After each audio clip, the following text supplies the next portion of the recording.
Sunday service. We welcome the YouTube viewers, all those who are online.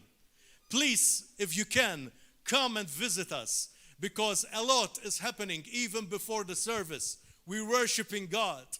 We're praying. We're believing God for mighty miracles amongst our midst. Hallelujah.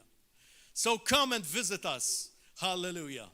But in the meantime, we're blessed that you joined us. Please stay tuned so that you can receive, by the grace of God, today's message. Hallelujah.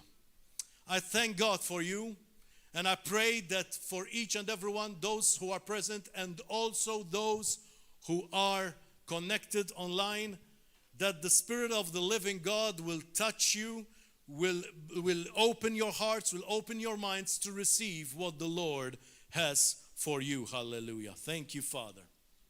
Blessed be the name of the Lord Jesus Christ, and glory to Him and Him alone. Amen.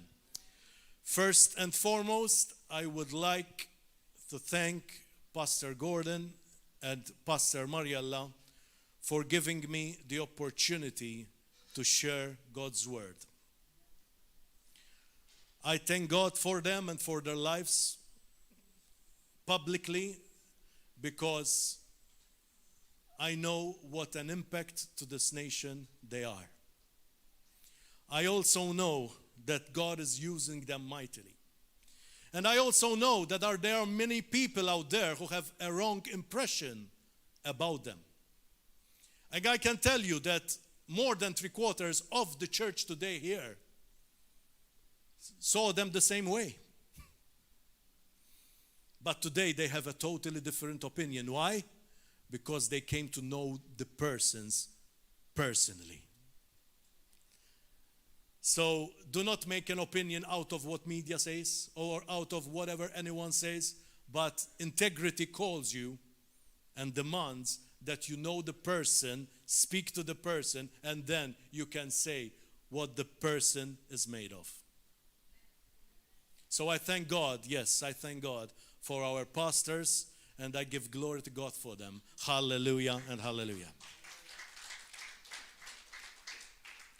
Praise God.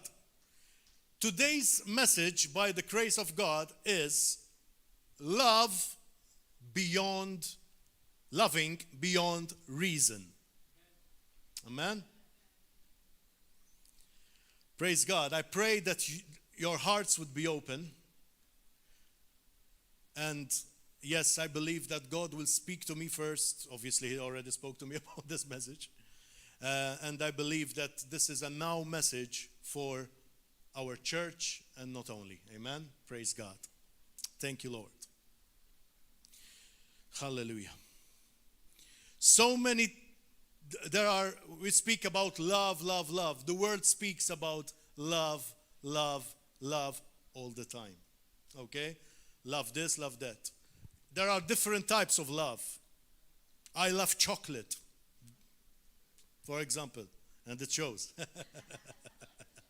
Okay? Okay? I love to have a laugh. Loving the moment. Loving a friend. Loving a child. Loving a wife. Okay? Or a husband. All have something in common. All have something in common if they are not born out of one kind of love. They all come with conditions. I love you because you make me feel good.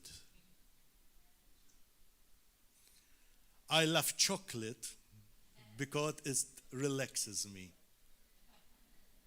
I love coffee because it gives me a siesta, a break. You know, I love my friends because it's so fun to be with them. I love my wife because she makes my heart go boom, boom.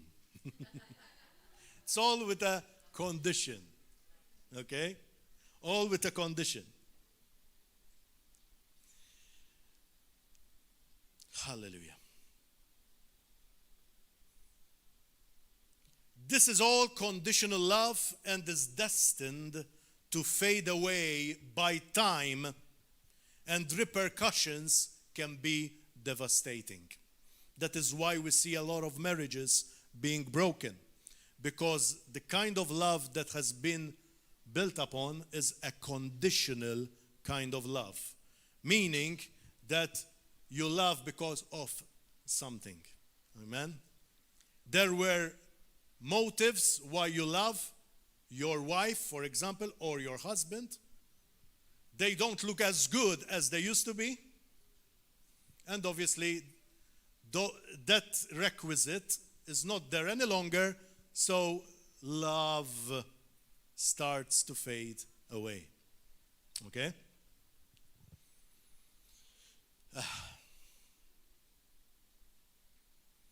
The love I am going to emphasize today is not that kind of love, because that kind of love you can get it all the time, wherever you go, in the media, on Facebook, everywhere you find that kind of love. Love, the Valentine kind of love, what I call it. Amen? But the love that I'm going to speak about today is the only kind of love that does not come with a condition. That is the agape kind of love, the God kind of love. Amen? Let us enter in more depth what it means, agape. Okay? So that we can understand the true essence of this love. By the grace of God, because it is mind-blowing. Amen?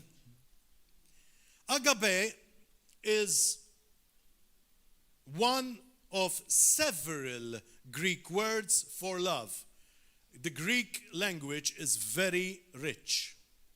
And in English, you have just one word for love, and it's love.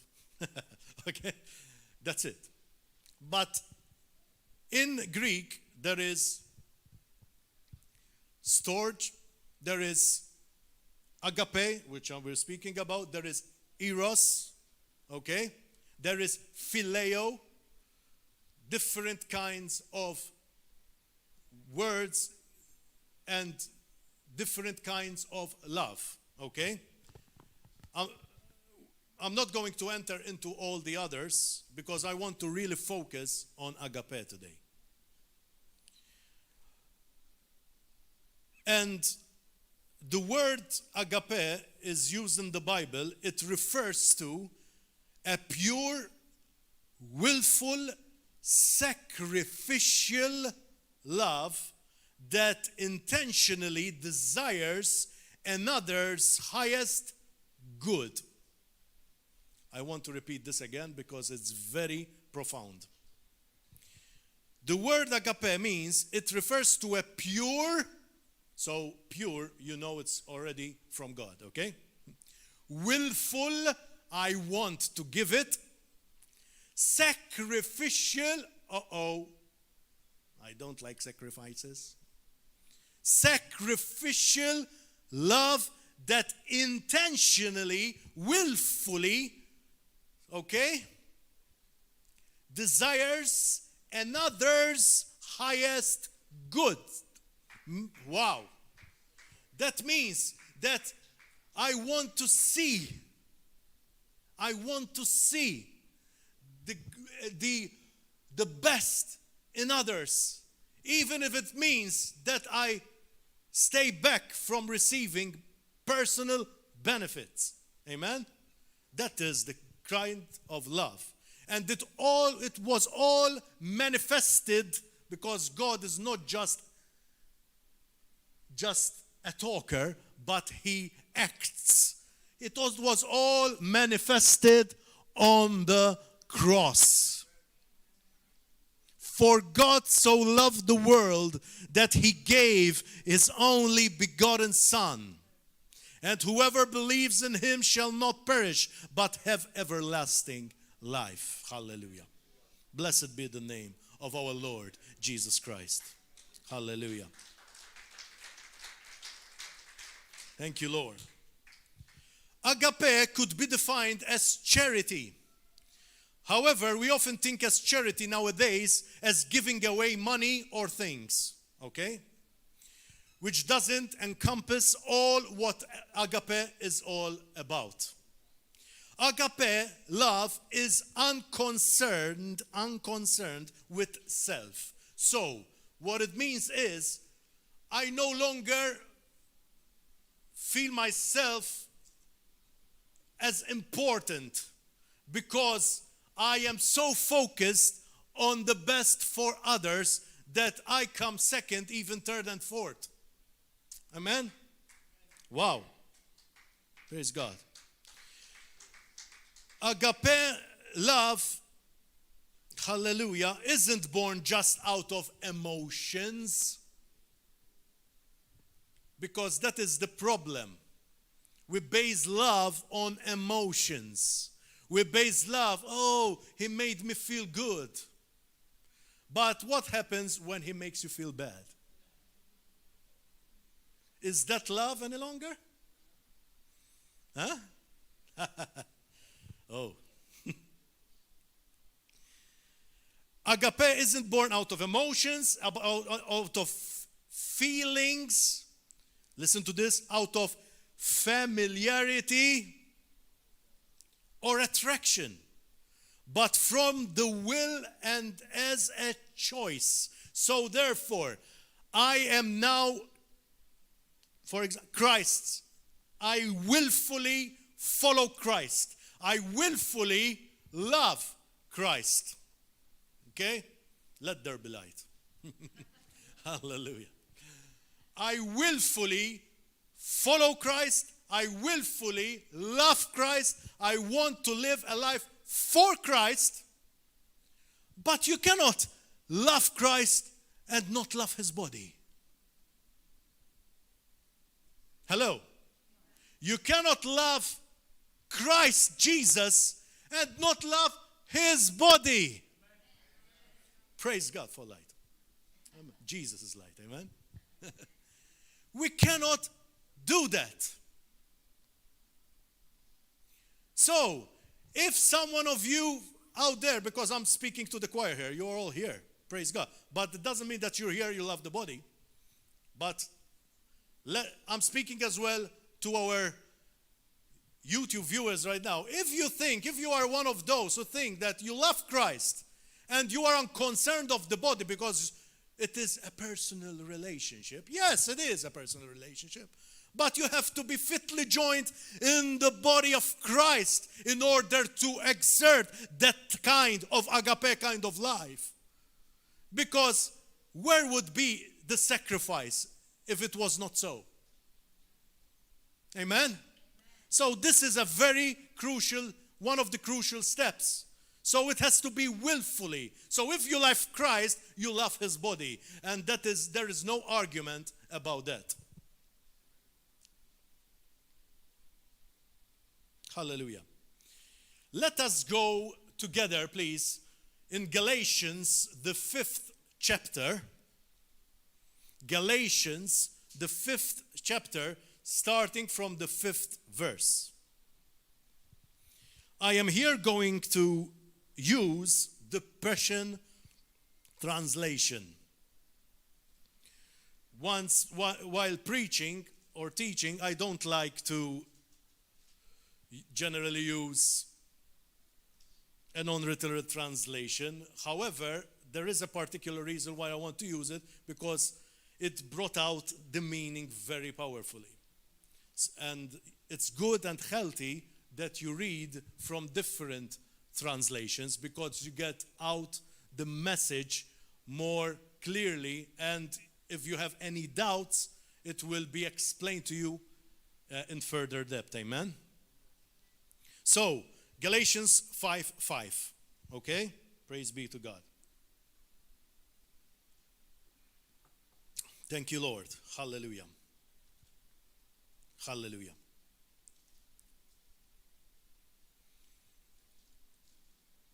Before starting Galatians 5:5, I want to give you a brief introduction of what Galatians is all about. Because if I read this, you might not understand the context, okay? So, basically, the Apostle Paul wrote this circa AD 48, okay?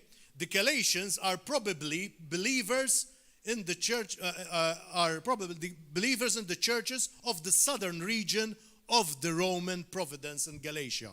That is the context where they were, okay? So they were actually Gentiles, okay? Now, the theme was Christ's death has brought in the age of the new covenant. People do not have to become Jews or follow the outward ceremonies of the Mosaic law, okay? They were not under the law, okay? Because they now have Christ, okay? And now they have accepted Christ and they are part of the new covenant. To require these things denies the heart of the Gospels. Okay, this is the essence. Which is justification by faith alone. Okay, and not by keeping the works of the law. In this new era, Christians are to live in the guidance and power of the Holy Spirit. Okay? Why did Paul write this letter?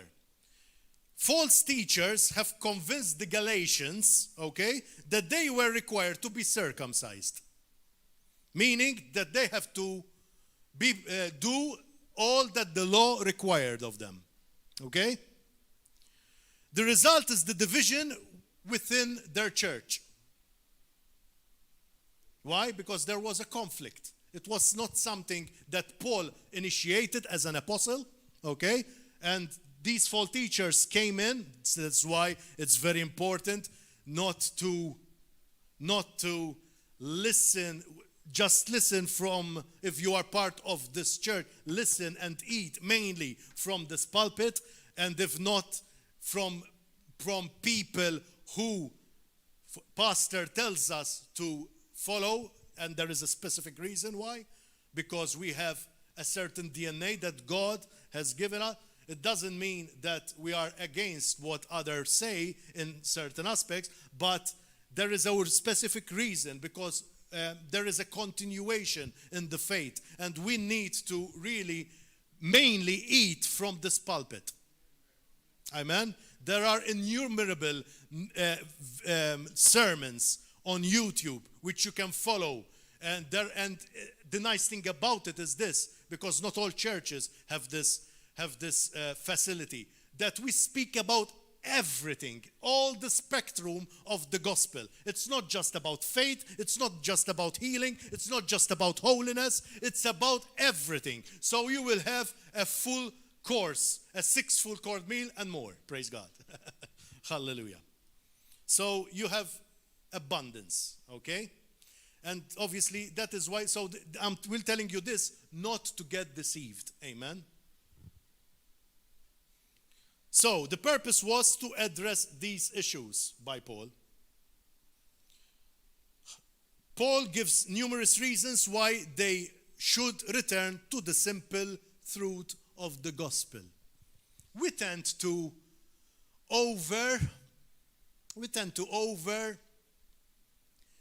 complicate things when Jesus did it all on the cross himself. All we need to is obey. Obey. Yet it's the most difficult thing we encounter in the church today. Amen?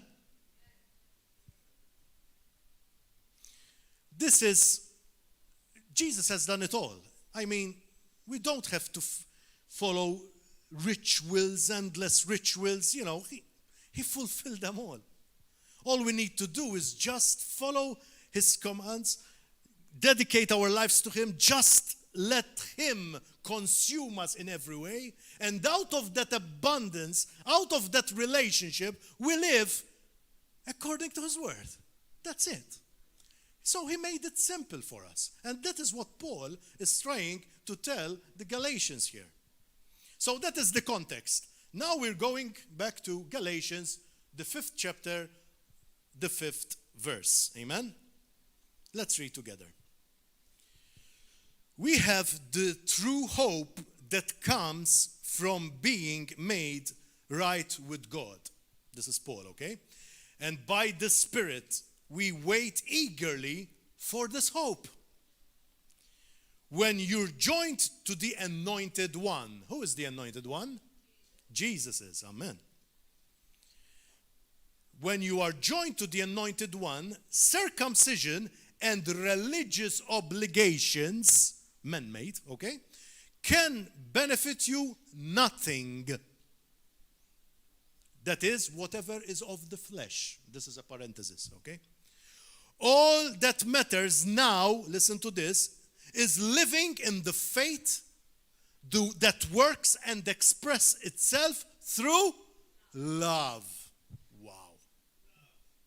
That's it. Before you were led astray, you were so faithful. So they once were led astray, and now, so once they were faithful, so they embraced the gospel, they embraced salvation through Christ alone, and now they were led astray. Why? With this false teaching of going back into the law. Okay? Now we are going to see it more into today's context so that we can understand and appreciate more about it, okay? Praise God. So before you were led astray, you were so faithful. Who has deceived you so that you have turned from what is right? In other translation, who has bewitched you? Pastor has been speaking about this sessions after sessions about witchcraft in the house of God. The one who unfolded you into his grace is not behind this false teaching that you embraced. Paul is clear. I love Paul. Paul, our pastor has the same, I believe, God has put in him the same anointing. He's clear cut, bang, straight to the point, no corners. Just say it when it is God's word. Amen? And he's saying, the one who unfolded you into his grace, who is he? Jesus, is not behind this false teaching that you've embraced. Don't you know that when you allow even a little in your heart, it can permeate your entire belief system? A little. That is how much we need to stay alert. A little. So, let us diagnose this and open up further. We here see whatever is of the flesh when we stated what's stated in verse 6. The context here speaks about the law, okay, going back to the law. But what about old habits? We're speaking everything about the flesh, okay, going back to something, okay? What about old habits? Or acting in the flesh, like anger, ambition leading to competition in the kingdom, for example. Hatred, jealousy, pride, or else knowledge alone which puffs up. We see the result in the 7th verse. That is, all this will lead us astray. Because we start to do it our own way rather than God's way. And that is where deceit starts to enter in. And it starts, as the scripture says, with a little crack. A little crack. Okay? So it doesn't happen overnight. It's something that builds up. Okay? That is why we need to self-examine ourselves all the time. Verse 9. It starts with a little lie, a small crack in the wall of faith, which will deceive your entire belief system. And the worst thing about it is you start believing that is the right way. Totally deceived. And that is where splits happen in the church. There is where we think that we now know more than who brought us to the Lord. Okay? And that is where things start to deteriorate. Galatians, the 5th chapter, okay, now we go in verse 13. So we continue down, okay?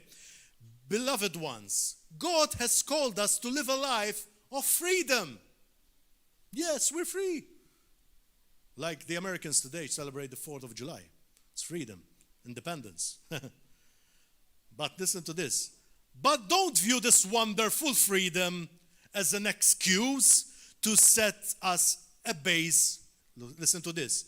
And that is why I chose the Passion Translation for this very verse. But don't view this wonderful freedom as an excuse to set up a base of operations in the natural realm. We go into it further. Constantly love each other and be committed to serve one another. So he's telling you, do not look at your personal gains, in other words, but commit yourself to love one another and serve one another. That is the agape kind of love, that you are not regarding yourself, you are not regarding your personal little kingdom, but you are more considerate about the kingdom of the Most High. Amen? Hallelujah. Verse 14. For all the law can be summarized in one grand statement, one big statement. Demonstrate love to your neighbor even as you care for and love yourself. Okay? This is another important truth. I won't enter much into it, but yes, in order to love others, you have to love yourself first. You have to know, and loving yourself means knowing your identity in Christ Jesus. Amen? So, once you know your identity in Christ Jesus, you would know how to love yourself. You would know how to love others. You would know how to treat your wife well, your husband well, your pastors well, your leaders well, your fellow brethren well, your colleagues well. Because out of the abundance of that relationship, you will live in divine alignment, and it flows that kind of love which is unconditional. And you don't expect anything in return. Amen? Hallelujah. Blessed be the name of God. But if we continue to criticize and come against each other over minor issues, you're acting like the wild beast, trying to destroy one another. This is strong. And this didn't happen in Galatia only. This is happening today in the church. This is like Paul speaking today in the church. Let's go back to verse 13 and focus on that. It states, don't view this wonderful freedom as an excuse to set up a base of operations in the natural realm. The Lord gave us a freedom, a life of freedom too. And we have to understand this, because this wonderful freedom, what is this wonderful freedom? He gave us this freedom to serve others. That is the very first why. To serve others. When we see 1 Peter 2:16, it states, live as people who are free, not using freedom as a cover-up, as a cover-up for evil, so we don't use our freedom to sin, okay? But living as servants of God. Servants of God. To serve the church is to serve God. You cannot serve the head without serving the rest of the body. This is of utmost importance. That is why I'm repeating it again. You cannot serve the head and not serve the body. Even in the natural. Wife, today I'm going to serve your beautiful head. Yet, I don't want to care about the rest of your body. Doesn't make sense. You love her holistically. Amen? But once we are saying, oh, I love Jesus with all my heart, but I don't have to do, and I don't want to have to do anything with the church. What are you saying? You're saying that you love the head and you hate the body? Or you're indifferent at least to the body?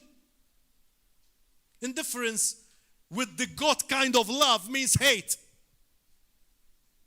It is so pure, it's so big, that indifference means utter hatred. When we compare it to the magnificence agape kind of love that only God can give.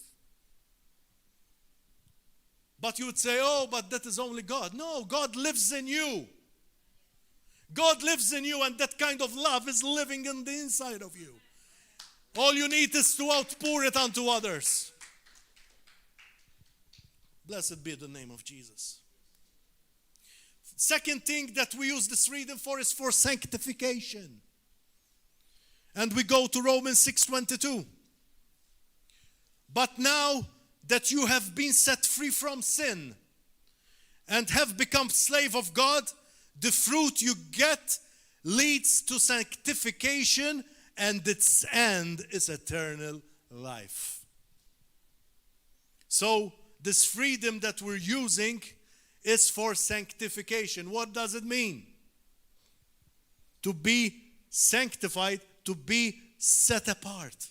Set apart for the kingdom. Set apart for Jesus and his body. When we are saying, and I hope you understand it by now, when you're saying you're set apart for Jesus, you are saying you're set apart for the church. That's it. Why? There is no distinction between Jesus and the church. The Bible makes a lot of examples between Jesus and the church and marriage. What happens in marriage? Hello. Two become one. See these? The symbol we use here. We light them up, the three of them, when a couple is being married. Okay? And then there would be two candles, the extreme ones will be lit, and then both of them will go on the middle candle. They will switch it on, they will light it on with their candles and switch, and blow their personal ones. And the symbol is when two becomes one in Christ. Amen. And the same thing happens in our Christian life. Christ, the church is the bride of Christ. So when we're saying Christ and the church, they are one. You cannot separate them. It's like orange squash with water. Once you pour the water on the orange squash, can you separate that? No, not at all. That's it. They become one. Amen? That's it. Praise God. We have to understand this, church, because we need a new wave of belonging to the body of Christ. We need, if we're saying that we love Jesus, we're saying we're loving the body of Christ. We're loving the church. We belong to the church. What can I do for the church? Not waiting, what can the church do for me? we're off from that season. We're off from that season. We've been fed so much. If you are continuously being fed, you'll end up round. I'm not a perfect example. I'm like this, so to give you the illustration very well, Okay, so, but if you don't exercise it, it will remain as fat. Okay, so the same thing in the supernatural realm. The church, so important that we are not just seat warmers. You got the concept, seat warmers? You just come here to warm up the seat, but we are actively an active part of the body of Christ. Lord, show me how you want to use me. And if you get a nudge of something you don't like, submit to that. God is entering you into a new season of submission. Submission would be your greatest asset to live a life victorious in Christ. Unless you learn to submit, unless you learn to submit even if it doesn't make sense, but you know it's God's will, you will never grow. You will continue to be fed that milk.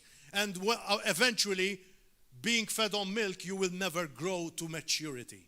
And you will fall back into the world. And that is what happens most of the time with new Christians and not so new as well. Amen? The third thing about the freedom is to stand firm against the evil bondage. So without sanctification, it doesn't even start here, okay? To stand firm against evil bondage. We see in Galatians 5:1. For freedom, Christ has set us free. Hallelujah. Stand firm, therefore, and do not submit again to the yoke of slavery. Christ took that yoke for you. Do not take it back from him. The yoke of slavery. You know what's a yoke? For those who don't know what's a yoke, basically the yoke is when you get that piece of wood that joins together bulls. Okay? Bulls, so that they can farm the land. Okay? That is. And generally they will put a strong bull with a younger, weaker bull. Okay? And that is the significance. The stronger bull is Christ. Take my yoke upon you because my burden is light. What he's saying is, he puts the yoke, his yoke, it's light because he's the stronger bull. He is carrying in that burden for you. And you practically are trying to do like this to try to carry some yoke. You know, because he's so strong that obviously he's carrying it all for you. Hallelujah. Amen. Wow. I remember one time, it's not something, an analogy. I don't know why it came like this, but I'm going to say it now. Once I was in a funeral, and I was one of the cousins who were, we were going to bury my grandfather. And my cousins are all, taller. I'm not one of the shortest, but they're taller than me. So they were carrying all the load, and I was just, I was not carrying at all anything almost, just keeping it not to topple, just because they were carrying it, not me, I know it's not the most original, most. But yes, I could understand that the heavy load, I wasn't carrying it. And that is the same significance of the yoke that Christ is speaking about. Amen?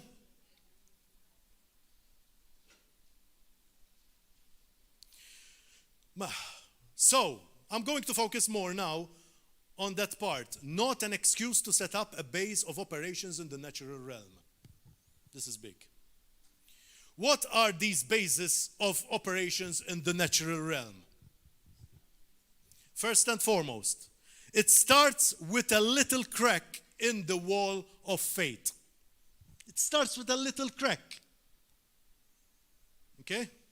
Did you ever see one of those movies where there is, an underwater aquarium and the sharks are flowing, and then all of a sudden there is a crack in the a small, tiny crack in the glass, and it starts like, and then it starts, and it bursts, and there is a festa from the sharks, whatever. In the spiritual realm, it starts like that, a small, insignificant crack in our wall of faith. That means that we are lowering our barriers. We are lowering we are just, putting a foot out from the cocoon of Christ. Just that little bit. Exposing ourselves to deceit. That is it. Exposing ourselves to deceit. Okay? We are only 100% safe the moment we are divinely aligned in where God called us to be. That umbrella. If we go a little bit out, we are exposed to deceit, and that is where the slight cracks start to happen. We allow the knowledge to override love and gratitude towards those who brought us to the truth. So we start studying, for example, the Word of God, which is good, and it's highly encouraged here, especially Bible College. We have, mountains, as we said before, mountains of sermons about everything on YouTube from this pulpit. Okay? We have, don't ever stop learning, but not at the expense, okay, of love and gratitude. Love and gratitude should be the forefront, this the first priority of whatever we do. Out of the abundance of our relationship with Christ, everything else should flow. Okay? So, I'm not angry, I'm just, overexcited. Praise God. Okay?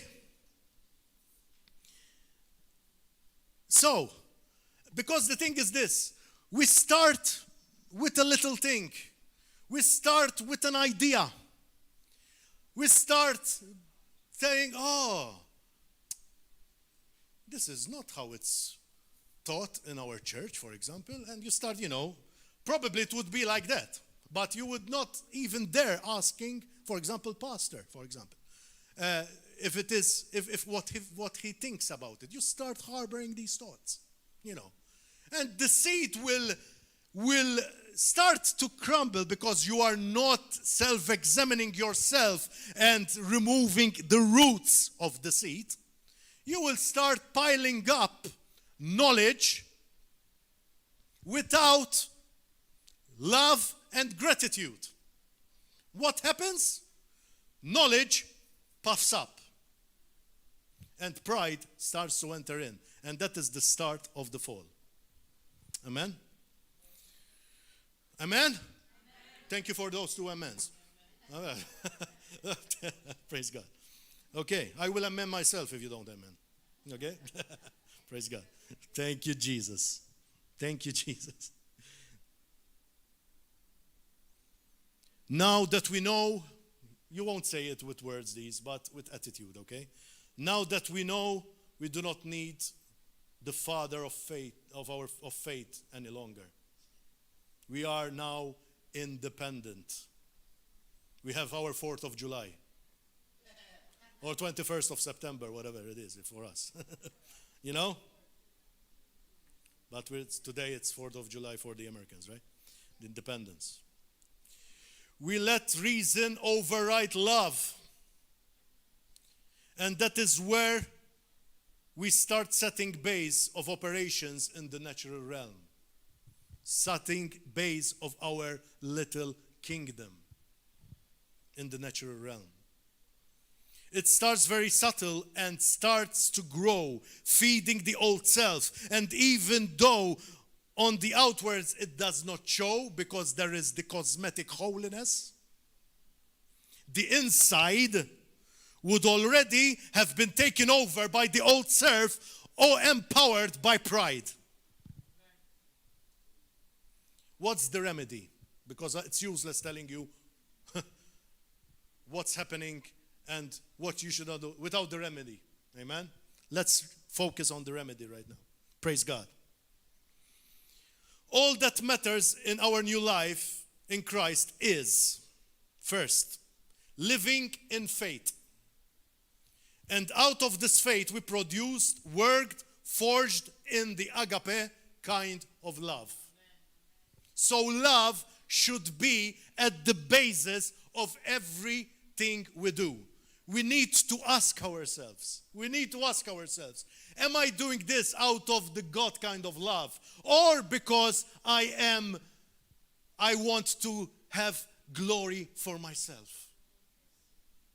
Or I want, to impress. Or I want to impress. Or I want to really show that I am better than others, in competition with others. Let us get this into our mind. The kingdom of God is so vast. The fields are so vast, and the workers are still very few.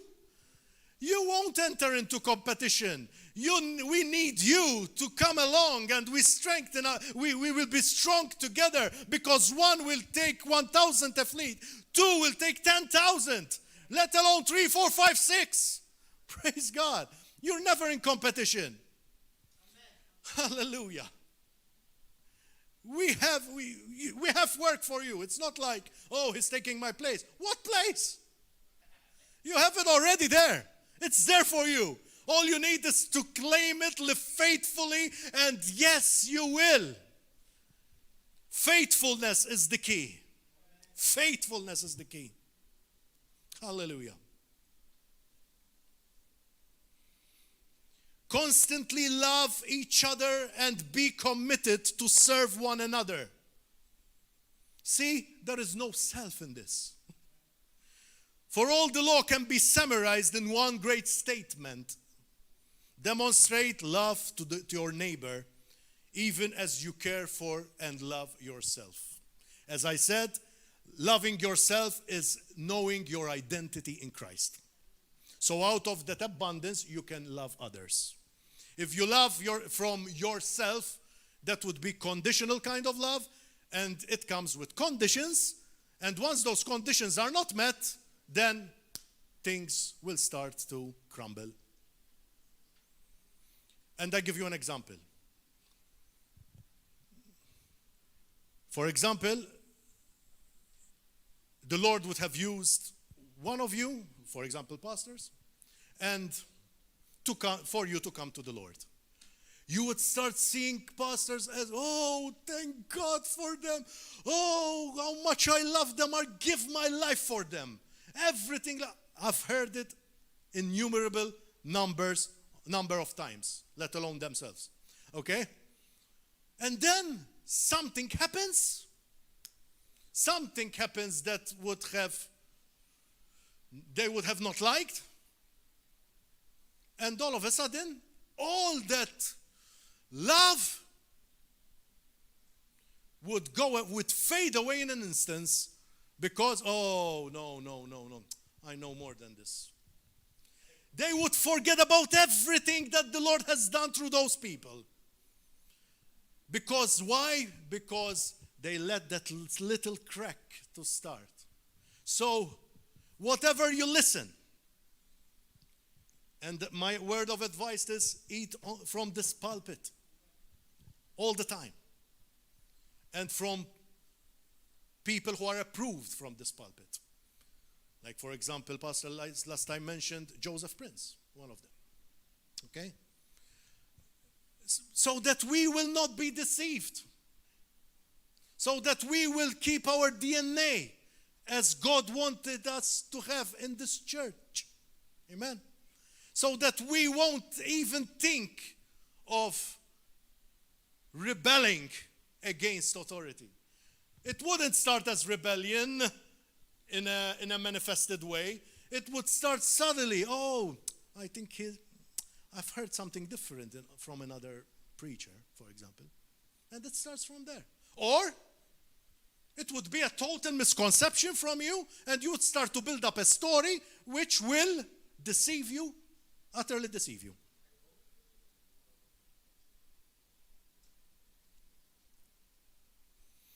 Loving beyond reason also means self-examination. Already said it, but I want to emphasize on that. If we constantly focus on loving our neighbor, you will make sure to constantly self-examine yourself to make sure there is no evil root against them. That is the very first thing. Self-examination. The Lord, for some reason or another, in all my preaches, I can see this as a pattern. The Lord always gives me whatever the subject is. Self-examination always comes up. This is what I was telling him. I was speaking to the Lord. Always with this self-examination, because it's the basis of everything. Because unless you're checking yourself through the Word of God and allowing the Word of God to become a mirror in your life, you will be deceived. You will be deceived. This is so important. Self-examination all the time. And be humble enough to ask. Not to just Google something and, listen to someone. Just ask who the Lord has appointed over you. Why did He appoint him over you or them over you? Why? Specifically for that reason. So that they can guide you.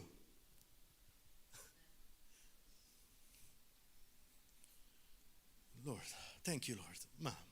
Love beyond reason also means, loving beyond reason also means praying for our leaders and those who brought us to Jesus Christ. Constantly praying for them. The moment you start thinking that you know more than God's assigned leaders is the start of the fall. Do not entertain the thought, but start giving thanks to God for your leaders and pray for them as if you're praying for your mother, for your child, for your wife, for your husband. That kind of fervent prayer. Thank you, Lord. If we constantly pray for them, we are constantly eradicating the roots against them. It's like pruning. We're pruning all the time. Pruning so that the tree of faith will continue to grow stronger. Pruning all the time. This is very important.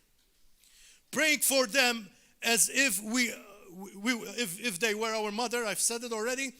Pray against the spirit of familiarity. We have to pray against the spirit of familiarity. You received from pastors, you received from the persons who brought you to Jesus because you weren't familiar to them. Think about that. Think about that. You didn't know about them. Think about that. They probably just spoke to you, or else someone suggested you to speak to them, and they spoke words of life into your life. Your eyes have been opened and you surrendered your life to Jesus. Think about that. But when familiarity starts to come in, always with the same message. How many messages he did about that topic? 17. About the same thing. Deceived. Because, for example, a message which is being repeated is because God wants to really hammer in that message into our lives. Because it's a now message for the church. If we don't believe that that is the message for the church, what are you doing here? Because God gives the vision to the pastors. God gives the messages to the pastors. It does. I mean, the vision of the church. It's not for me to say it. It's not for you to say it. Whether we like it or not, we are part of this, like a father in a household. If he says that this is how we should wear, what do? You leave? You submit. You submit. Of course, then when you are a father yourself, you would take advantage of that submission because you know how to submit. And obviously, you would impart it to your children as well. And that is how it happens in the spiritual realm. Know how to submit, know to be loyal, and it will return to you abundantly the same way. Amen. Faithfulness is the door opener to God's favor over your life and to heaven itself. Well done and faithful servants. Not well done and multi-talented servants. Faithfulness is the key to the kingdom of God. Even when you enter the heavenly realms, he will tell you, well done, good and faithful servant. Faithful. Okay? Not talented, not charismatic, not whatever it is. Faithful. So self-examination starts. Am I faithful? Am I faithful to the call of God? Am I faithful to my leaders? Am I faithful to whatever the Lord is leading me into? Am I faithful? And if you feel that you are being led contrary to what your leaders are saying, self-examine yourself again. Be sure, because God does not work God is not a God of confusion. He will confirm it through your leaders. If you feel it and it's not still confirmed, wait. Wait, because that is not the time yet, maybe. Or maybe you would realize soon after that it was a thought generated from your mind. But wait, if it is God's will, I assure you in the mighty name of Jesus, because I've passed through it and many have passed through it, it will keep on knocking. Boom, boom, boom, boom, boom, boom, boom, boom. Till you open the door. It's simple. That is why Paul describes it as the simple truth of the gospel, because he made it all for us. He will keep on coming. He will keep on showing you all the time. If it is, God is not just a one train. Whoop, you lost it. God is a God of mercy. God is a God of grace. And if you are doing this because we want to be faithful, He will really, really honor you for that. See David. That's a perfect story of someone in another lower, inferior covenant. See David. He was faithful to the leaders till death. These leaders tried to kill him.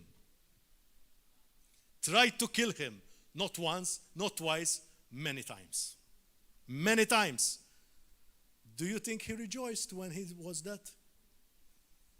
He tore his robe. He was mourning, like his mother died, for example. That is the kind of attitude that God honors. And he made him the second best king of Israel, Jesus being the first. Amen. Hallelujah. Love beyond reason also means treat offense as a cancer. Catch it from its initial stages and deal with it. Face the person. Be a person of integrity. Be a bold person of all righteousness. Most of the time you would realize when you face the person that what you thought about that person was a wrong impression. many times. I can tell you 80%, 90% of the times, it would be a misconception that the enemy tried to put in your mind to create division, to kill, steal, and destroy. Refuse to catch the bait of offense. You have the power to do so in Jesus' name. Amen. Offense, you cannot avoid from offense to come. Offense will come. It's not a matter if, but when. But you have the authority to say no for the bait. Like that little fish sees the bait, she has an option. Eat it or continue free. It keeps on going, or else it would catch the bait. And that's it. Amen. It's the same thing. Refuse to catch the offense. Be immersed in thanksgiving and gratitude towards God. It would be so strong that no trace of offense can stick to your heart. These are two key elements, church. Thanksgiving and gratitude. Not only to God, that is the first and foremost, and it would be, yes, exclusively to Him all the time. And even if you are being thankful to your leaders, you are indirectly giving it to God as well, okay? So what's important is this. Live in a life of gratitude. Live in a life of thanksgiving. Live in a life that, because that will remove negativity from your heart. And negativity is a natural harbor for offense. But if you are living with a grateful heart, grateful for God, of course, grateful for your leaders, grateful for your brothers and sisters, you will always see the good in them. And even if something bad, you think there's something bad, you would say, nah, I know him better than that. Let me go and speak to him. And he will I'm sure he will explain why is this happening. That is how it should be. But if you live in a negative, suspicious attitude, then everything you start seeing,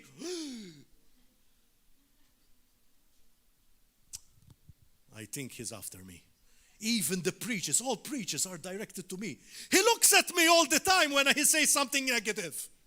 All the time. Let us not be deceived. Let us live with a life of gratitude. Let us thank God. Let us praise God for our leaders. Let us praise God for our brothers and sisters. Let us pray God for our bosses. Hello. Bosses. Thanksgiving. You want to evangelize? Live with a grateful heart. Thank them for their service. Thank them for what they're doing. Go against the flow.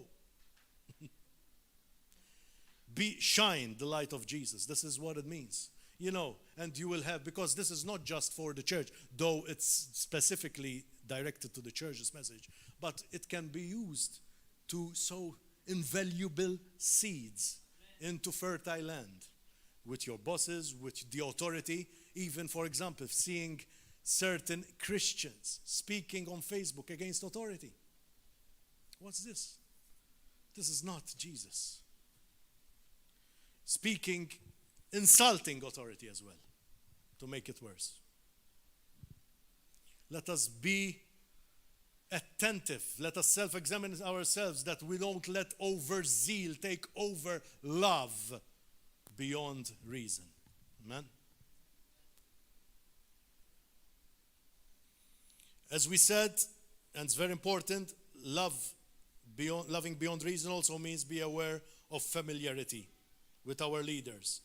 Let the elders in 1 Timothy 5:17. 1 Timothy 5:17 states, let the elders who rule well be considered worthy of double honor, especially those who labor in preaching and teaching. Okay? Again, double honor. So not only we're not familiar, but we should treat them with double honor. That is what the Bible says. Paul, to Timothy. Okay? Hebrews 13:17. Let's see what Hebrews. Obey your leaders and submit to them. Obey your leaders and submit to them. Leaders, not only church leaders, leaders, okay? Especially church leaders, you Christians, okay? But leaders. For they are keeping watch over your souls. Those are Christian leaders.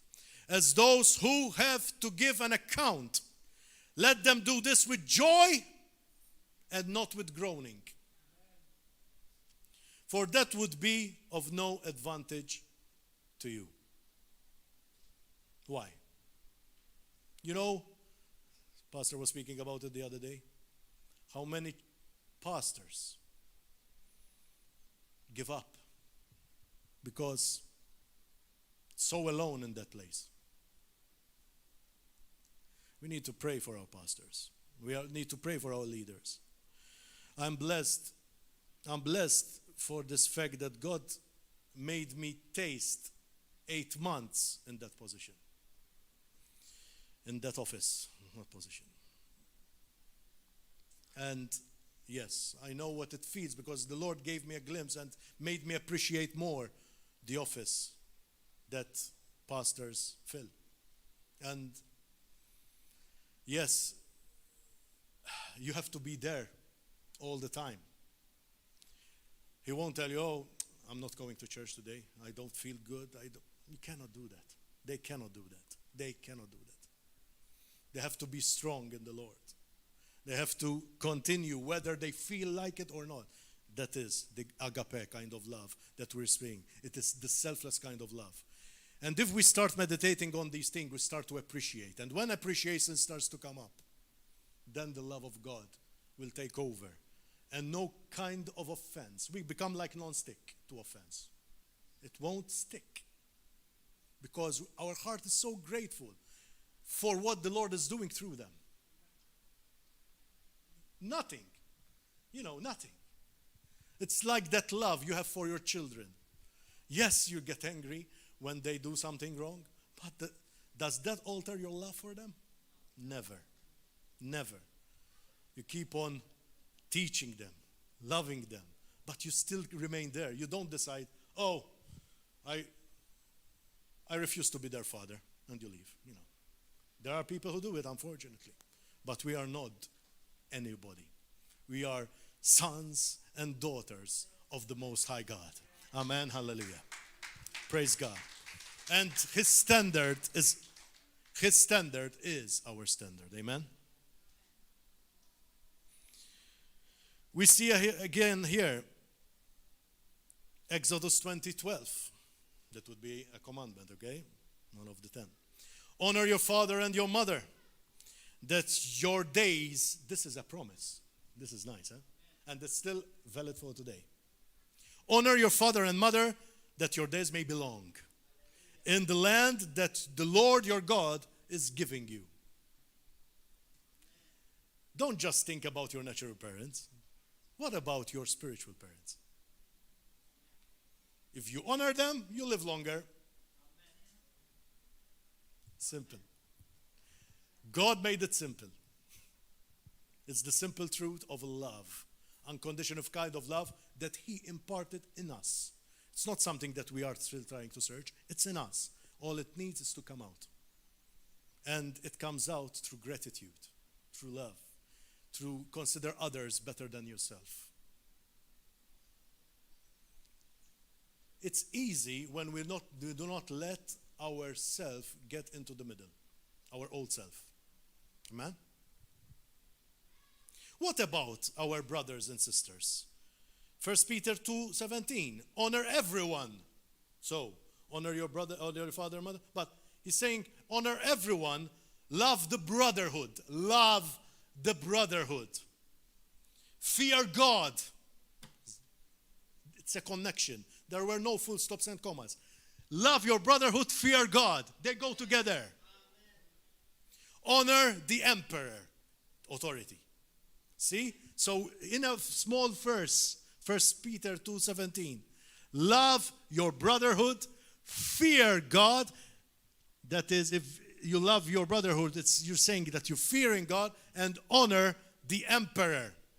It's not honoring your spiritual father, the emperor now, that is governing authority. Do nothing, Philippians 2:3. Do nothing from rivalry or conceit, but in humility count others more significant than yourself. Humility, praise God. Humility, thank you, Jesus.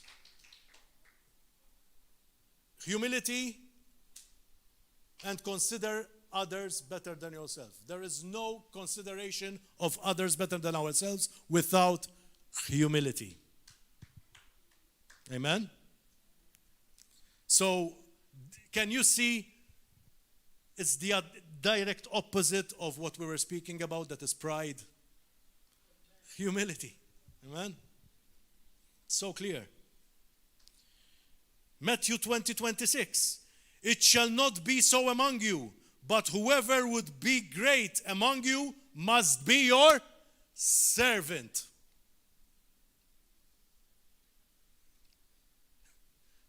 He must be your servant. You want to be great into the kingdom of God? Serve. You want to be the greatest in the kingdom of God? Serve more. Servant of servants. Who is the servant of servants? Jesus Christ himself. Did he need to do that? No. But Christ leads by example. That is the kind of leader we have. That he shows before he demands. What a glorious Savior. Hallelujah. Wow.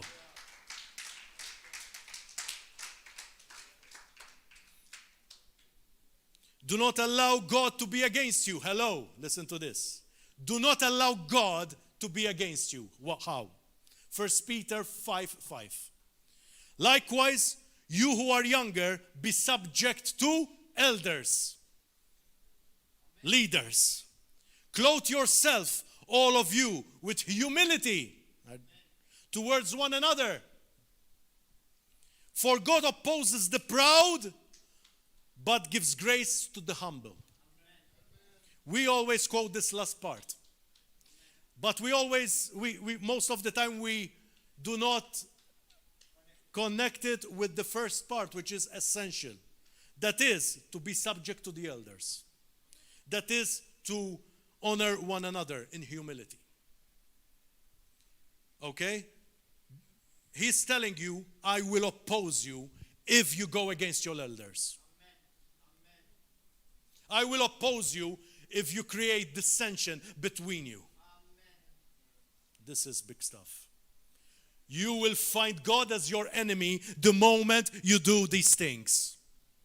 You will find God opposing you, resisting you the moment you think you are more than you ought to be. Resisting. He will resist you. Do you know what it means, resisting? If you don't repent, you will end up in the fiery fire of hell. Because you will become God's enemy. Thinking that you are the most holy than everyone. Deceived. Because you're not examining yourself. Because you allowed a little seed of deceit to infiltrate in your heart. Wake up, church. Wake up. Let us wake up all. Let us self-examine ourselves. Let us not be deceived by this. Loving beyond reason also means not just because we have to, but let us outdo others in showing honor. Let us outdo others in showing honor. Not because we have to honor. Not because I need to, I will submit to la tajdlijek. Attitude. God sees the heart. You submit because you want to please God with all your being. You submit because He submitted Himself on that cross. He shed His blood. And out of that love, you are submitting to the God-given authority over you, so that for your own good, for your own maturity, for your own calling. Can't we understand that if we do not understand submission in love, we can never be the persons God called us to be? It is so clear. So clear. All the scriptures are testifying that. Hallelujah. Outdoing. This scripture is saying, outdoing. You outdo in honor. Outdo. That is, do more than expected. Do more than expected. If you feel that you need to honor Him this much, honor Him that much. And let God guide you how. Philippians, the 4th chapter, the 8th verse. Finally, brethren, whatever these things are true, whatever things are noble, whatever things are just, whatever things are pure, whatever things are lovely, whatever things are good, of good report. If there is a virtue, or if there is anything praiseworthy, meditate on these things. This is a list, huh? Go through them once. Philippians 4 verse 8. One by one. You will have a full agenda. You won't have even time to think about offense, about hatred, about anything else. It's such a full list. You just concentrate on that and that's it. Wow. Praise God. So whatever is pure, lovely, of good report, of virtue, of praiseworthy, even when you're thinking about someone. This is the self-examination you would see. Am I thinking pure about this person? Am I thinking that he's trustworthy? Am I thinking noble things about him? Am I thinking the best I can about him? If the answer is no, then cast it away, that thought, in Jesus' name. Go and confront your brother and sister in love. Tell him, forgive me, I've thought about this. Is this the truth? Or is this something that came into my mind? And instantly it would be solved. Instantly it would be solved. Because He would see your heart. And even if He doesn't see your heart, you are in right standing with God. And that is what matters at the end of the day. Amen. Let us be passionate about keeping unity within the body of Christ, church. At the expense of saying no to our will. Hello. Yes to the ultimate goal, that is to bring glory to God in all we do.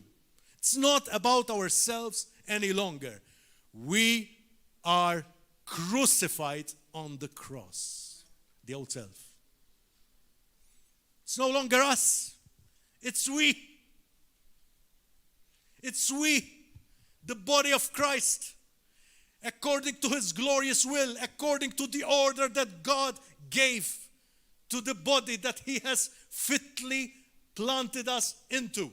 Hallelujah. Let us be passionate. You know what's passion. It's not like, oh, I have to go to church. Passion is like, oh Lord, I'm going to meet my brothers and sisters. I want you to use me so that I can reach out to them. Give me a word of revelation for someone so that I can build him up, encouraging him. Oh Lord, yes, I desire to see your move in my brothers, in my sisters. Use me, Lord. That is the passion. And it's not just by words, it's by deeds. You just do it. You just show concern. You don't say, oh, how are you? And you're already in your car. You're saying someone here, how are you, brother? And before he says something, you're already sitting in your car, ready to leave. It's not like that. Genuine concern for others. There are people in here, I'm sure, Even I, to a certain extent, because it's, praise God, the church is growing. But there are people who have been here for, 10 years, 5 years, 6 years, and you don't even know them. You never spoke to them. How come? I'm not telling you about the newcomers because it's a challenge, Praise God, it's a challenge. Hallelujah. But we need to make an effort to speak to them. One thing I like to do myself, although I like to sit in these places, but I like to sometimes go at the back. And the reason is because I want to speak to different people. I want to communicate with different people. Of course, not not in the service, of course. I'm not saying that. But, even greeting someone, you can greet someone at the back. You couldn't be greeting them from the same place all the time, So getting to know, this is family. It's not healthy to not know your brother or your sister. Amen. Genuine love, genuine concern. This is what we're talking about. Passionate about building the kingdom of God. Amen. And this should be in all of us. It's not just, you're called to be passionate. We have to be passionate. Hallelujah. Because Christ was passionate enough to say, not my will, but yours, O Lord. And he took the cup of wrath for us. His enemies. Hello. His enemies. These are not your enemies. These are your brothers and sisters. But he took it as enemies. Loving beyond reason is being an active part of the body of Christ. And not feeling in competition by using all the gifts that the Lord gave us to strengthen the body and allow him to get all the glory as he furthers his kingdom through his united bride. Amen. So with this thought in mind, let us stand up. Hallelujah. I would like you, all who feel led by it, and I pray that every one of you is led by this, that it's time for us to repent, guys. Brothers, sisters, it's time for us all to repent. We need to repent. Repent from what? Repent for indifference. Repent for not allowing God to take over and allowing self to take over instead. Amen. We need to be loving beyond our natural reasoning.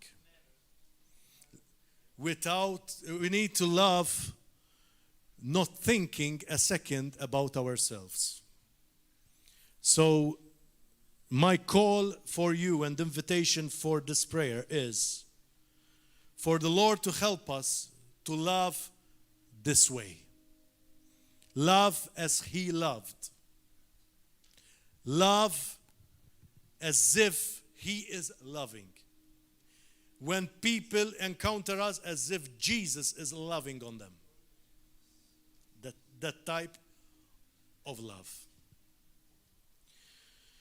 Heavenly Father, I thank you. I thank you for you are not just full of love. You are love itself, the word says.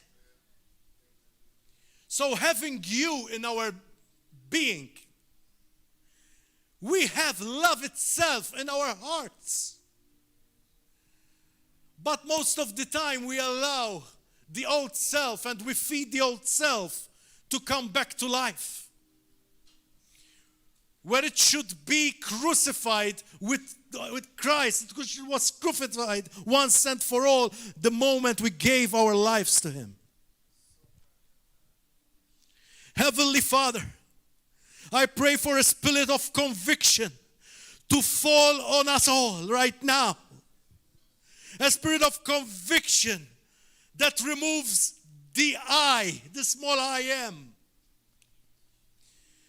And let you sit on the throne, the great I am, over our lives. It's no longer I that live, but you that live in me, in Jesus' name. Forgive us, Lord, for being a hindrance into your kingdom. Forgive us for the indifference, as we have learned today. Indifference and compared to your love is hatred. So help us, oh God. Ignite in us a passion for one another. Ignite a passion to serve one another. Ignite a passion to love one another. To be there for one another. To honor our leaders. To honor one another. To be fitly joined under one vision, in one accord. Because only through that the Holy Spirit can move in this place mightily. And not just give glimpse of His power. So yes, my God, we want a constant flow of your Spirit to manifest inside this place, oh God. And this can only be achieved by laying down our lives and tell you to have your way in us, oh God. Help us, God. Help us to be the persons you want us to be. Help us to be grateful for whatever we're doing. Grateful for all we have, because what we have, even if it is negative, it is helping us to grow and mature in you, Lord. Thank you, Father. Oye barrata makena masokanda la pakora de kio rata baso. Oh, Yakura, the Holy Spirit, take over. Take over our hearts. Mold them and shape them into the likeness of your Son, Father, of your Son, Jesus Christ. We are tired of playing church. We don't want to play church. We want to live church. We want to see your move manifest in our midst. Time is running out. Help us, oh God, to be Christ on earth. Help us to be your reaching hand. Help us we cannot just pray for being your healing hand unless we have your love bubbling in our hearts to see others better than ourselves, to be part and an active part of the body of kingdom, body of Christ. Thank you, God. Thank you for giving us the opportunity to be as a family, to operate in you, oh God. Yes, I pray that your supernatural love invade us, invade all those listening to YouTube, and invade all those who make part of this family. And they are, wherever they are, touch them with your unfailing love, so that they will get a longing for you, a longing for your body. A supernatural longing. Also, I pray for the prodigal sons and daughters, so that they will be invaded with this longing to come back. In Jesus' name. Yes, oh God, I pray that these churches would be filled, declare that they will be filled with prodigal sons and daughters of this family in Jesus' name. Yes, my God. Lord, we cannot afford to remain part-time, shallow Christians, oh God. But let your love invade every pore of our being, and everything we do, say, and think would reflect that love. In Jesus' mighty and glorious name. Thank you, Father. Thank you, Father. If there's someone from here or else as well on YouTube who are not understanding this kind of love because they didn't still give their lives to Jesus Christ, now it's the time that you have this full revelation. But you have to just surrender your life to Jesus. All you need to do is this. Open your heart to Christ. Surrender yourself. Ask for forgiveness and ask Him to come in your life as your Savior and Lord over your life, over your being. If you are ready to do this, pray this prayer with me by declaring it with your mouth and believing it in your heart. This is crucial. It's not just about lip service. It has to come from the heart, but it's important that you declare it with your mouth, because what you speak today, you will live tomorrow. Hallelujah. Heavenly Father, pray this. Heavenly Father, thank you for your Son, Jesus Christ, that He died on the cross and has shed His blood for me, redeeming me, taking my sins on Him. He became sin and curse. I was the one to have to take that penalty, Lord. So forgive me for my trespasses. And yes, Lord, I believe that your Son, Jesus Christ, rose again on the third day, defeating sin and death. Hallelujah. And now I am a new creation in Him, because the old has gone and the new has come. And the life I now live, I commit myself to live it for the glory of my Lord Jesus Christ.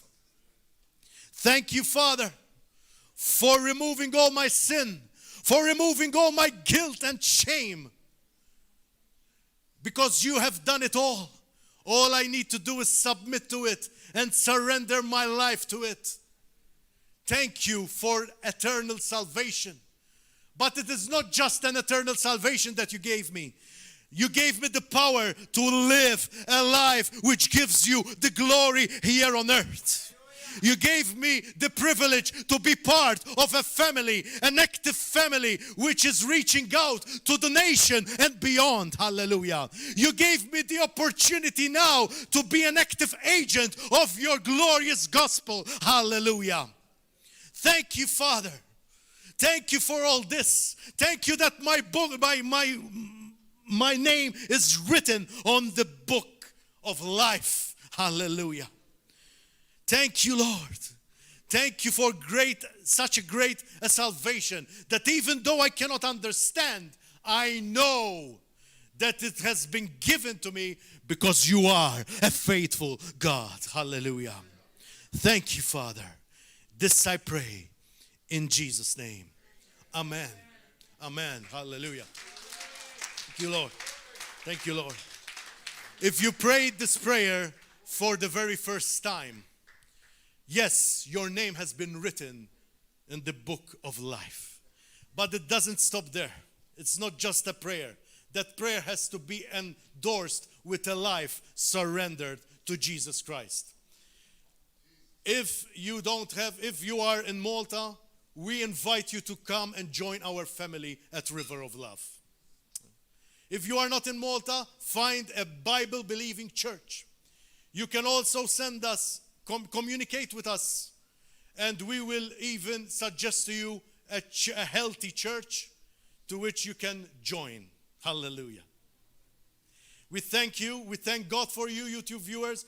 We pray that if you are in Malta, please come. Please come, because the impartation, the atmosphere, what's happening in here cannot be fully transmitted on video. So come and join us. We are a family, and the Lord wants to use us united, one. Come and let the passion of the Lord consume you. God bless you.